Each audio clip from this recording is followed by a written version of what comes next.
Um, so my advocate's proposition is that neutral colors in a school environment limit students' academic performance.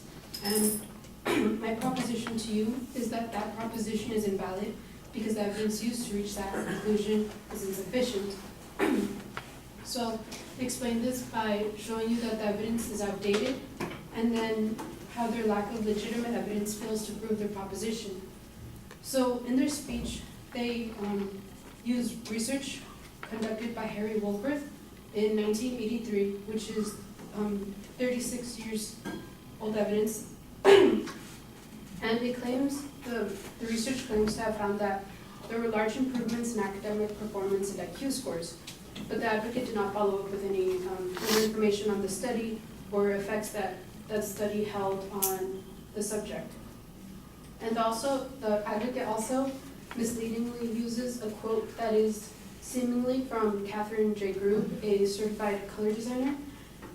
But I found a book that she wrote titled Detrimental Effects of White Valley Walls in Classrooms. And in the book, I found the quote that the advocate used talking about the negative biological effects that the high reflectance from the walls had on people's eyes. And the quote is actually from a study that was conducted in 1961, which is 58 years ago. So if the advocate's proposition that neutral colors in a school environment limit student academic performance is accurate, then I feel they should have been able to use evidence that's more recent instead of relying on research that is 36 or 58 years old. Which leads me to my second point, that their lack of legitimate evidence fails to prove their proposition. And so the advocate expresses the idea that colors help students maintain a positive mood during learning, and that the right combination of colors is important because it can produce higher level of contrast and influence memory retention. But the claims made that associate moods with colors and how that leads to better academic performance doesn't have any support. There's no justification for the inferential leap that livelier colors lead to stimulation of student performance. And that leads me to my second point, how that a source in the advocate's speech shows there's little evidence to prove their proposition.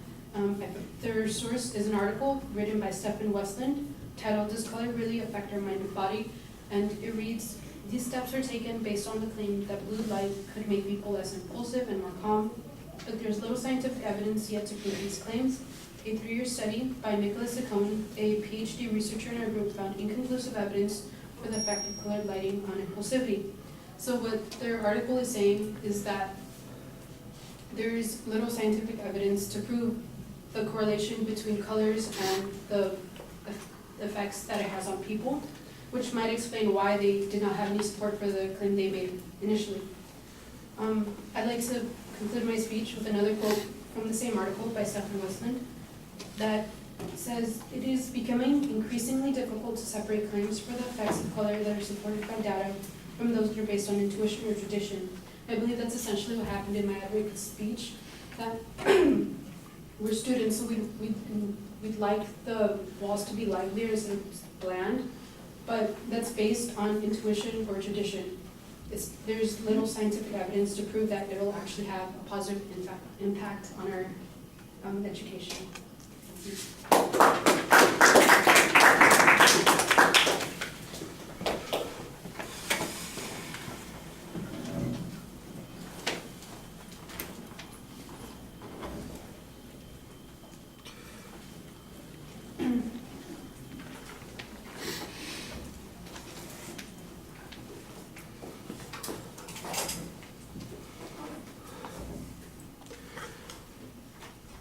All right, I think you went the right direction on this, going after the evidence that the advocate suggested proves their point. You point out that the original research that the advocate used is substantially older, 36 years old, and you suggest that the absence of any follow-up evidence on this undermines the conclusion. I think that that's a reasonable inference. It would be nice if you had some counter evidence to address that issue, but I think that that's a very good press, and let's face it, in the intervening 36 years, there should be some additional data that shows that there has been an impact of making changes, if any changes have been made. The second piece of evidence you challenge, I think, is also interesting because it's based on the 1961 data, so it's even older, and I think that that's another thing that kind of undermines the credibility of the advocate's evidence. One thing that it does seem to be talking about is eye strain, and it seemed like there would be a good counterclaim for competing eye strain issues since 1961. In 1961, we were worried about the eye strain that the white walls might produce. Most of you at this very moment are looking at things that you're not supposed to be looking at that give you a hell of a lot more eye strain. That electronic screen. That you, of course, you're only looking at it while I'm talking, right? You're not looking at it while your classmates are talking. Okay. Because if I look up while that's going on and I see that, I'm going to get irritable, and I'm already irritable. So let's not make it worse than it needs to be. All right, and then the